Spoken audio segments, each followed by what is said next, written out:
craché du feu, ils voulaient couper quelqu'un. Les acrobates, et les clowns, et les jongleurs. La bonne humeur et la joie. Des percussions, de la jonglerie, des acrobaties et autres cracheurs de feu. Pour les organisateurs, au-delà des pièces classiques, le but est l'ouverture et la disponibilité par une grande variété de choix. Le père, la mère qui ont 3 enfants et ça coûte à l'Alouekad, on peut en voir une dizaine, une quinzaine, une vingtaine. Distributeurs de sourires, les stands dans tout genre accueillent les visiteurs désireux de goûter au folklore itinérant. La nourriture du monde y apporte d'ailleurs son petit grain de sel exotique. Il y a aussi des petites bananes grillées, il y a des ailes de poulet, une petite sauce à la manière congolaise. L'ambiance sera de la fête, petits et grands vont se régaler. La compagnie des nouveaux disparus présente la pièce La Maroc-Selloise et invite le spectateur à prendre place dans un grand bus jaune fabriqué pour l'occasion. De toute façon, moi j'ai rien compris. C'est pas très clair ce que tu l'as dit dans le micro, hein, monsieur. Une fois à l'intérieur, le voyage vers le Maroc et vers d'autres horizons peut commencer. C'est de l'eau. Ça me fait pas peur la pluie. Un cache-oreille. Je le parapluie. On est un peu chamouillé, tout le monde est dans le même état, donc il n'y a pas de problème. Même pas peur de la pluie, qu'elle s'abatte là où elle voudra. D'ailleurs, le martèlement des gouttes de pluie a fait place aux percussions. Le festival est bien installé et résistera encore et toujours à l'envahisseur, d'après Jamal Yousvi, directeur artistique du festival Nomade. Ça fait un peu comme cette espèce de village irréductible qui tous les ans revient, s'installe malgré la pluie, malgré tout. C'est à peu près une année de travail, une année de préparation. Le festival est donc là pour apporter de la chaleur et des sourires au public belge. Malgré la pluie, la nourriture du monde y apporte son petit grain de sel.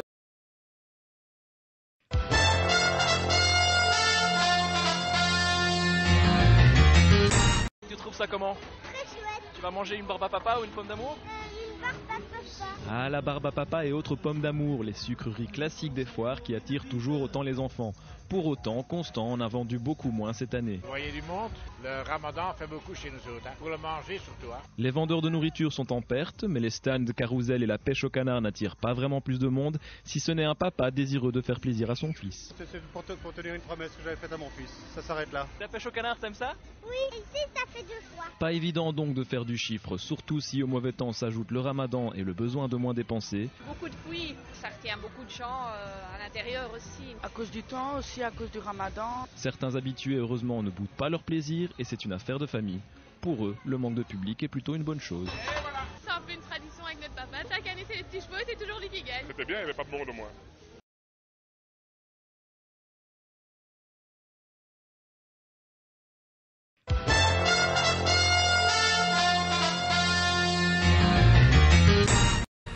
À Courcelles, une échevine socialiste a de sa propre initiative déclenché une fausse alerte pour tester les capacités de réaction de la police. Les policiers n'ont que très peu apprécié la manœuvre, Johan Tang. C'est suite à des problèmes d'insécurité au guichet qu'Annick Pollard a déclaré la fausse alerte. L'échevine de Courcelles a voulu tester le temps de réaction de la police par souci de sécurité justement. Un geste maladroit qui, d'après la bourgmestre de Courcelles, aura servi au moins à une chose, rassurer les citoyens sur l'intervention des policiers. Les implications politiques sont relativement minimes. C'est une guerre qui est assimilable à une gaminerie. Ça a permis de constater que la police ne réagissait pas si mal que ça. Samedi, l'échevine parlait de démission, mais je n'y crois pas trop. 8 policiers se seraient rendus sur place, le litige est surtout d'ordre moral.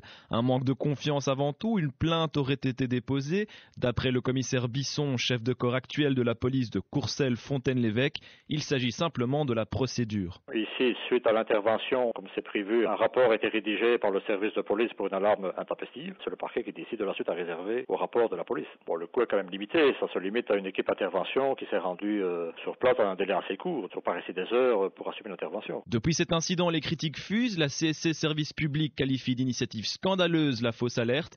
La plainte contre l'échevine pourrait entraîner jusqu'à 3 000 € d'amende et 2 ans d'emprisonnement.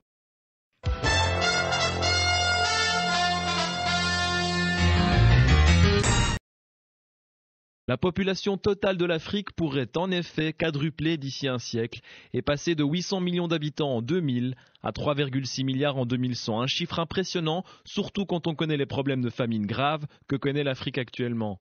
D'après Alain Verhagen, professeur spécialiste de l'Afrique à l'ULB, la prédiction est plausible et doit être considérée dans son ensemble. Si on prend notre pays, la Belgique, nous sommes à peu près à 300 habitants au kilomètre carré. On peut aisément diviser ce chiffre par 10, voire par 20 pour l'Afrique. Si un habitant sur 3 de la planète dans 100 ans vivait en Afrique, il y aurait assez d'espace. En soi, la densité de population n'est pas un danger. Difficile pour autant de prédire l'avenir, la situation pourrait basculer, entraînant notamment des migrations massives dues à un déséquilibre global. La quantité d'eau potable disponible, la quantité de ressources naturelles disponibles. Aujourd'hui, les 49 économies de l'Afrique subsaharienne ne représentent que 1% des flux commerciaux mondiaux.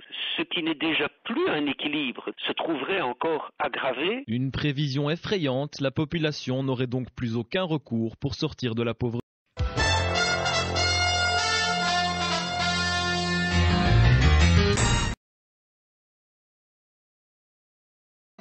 La tablette, un gadget coûteux qui fait pourtant rêver les petits comme les grands. L'iPad propose un panel coloré de jeux en tout genre, des applications de journaux de mode et de la presse innovatrice et interactive.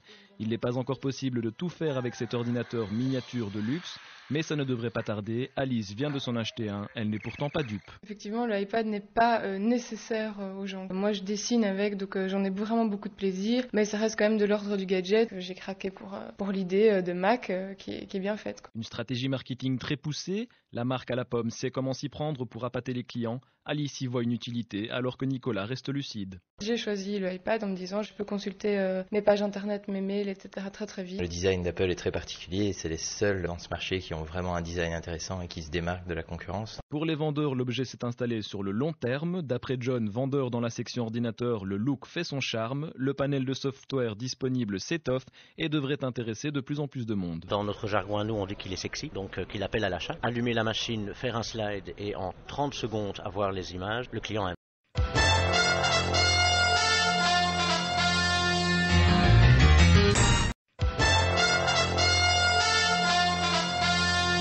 En 1967, le 13 août était un vendredi, considéré comme jour de chance. La date est donc restée. Jules César, Jimi Hendrix, Léonard de Vinci et Albert Einstein étaient gauchers.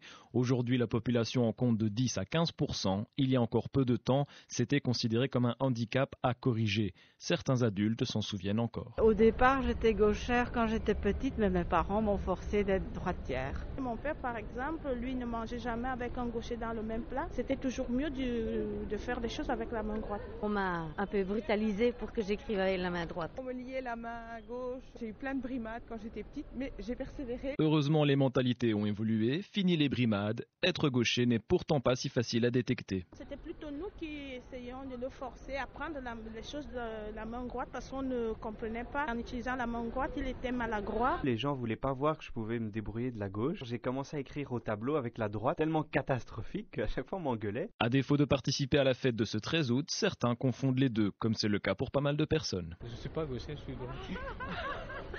Droitier ou gaucher, attention donc à ne pas s'en mêler les pinceaux.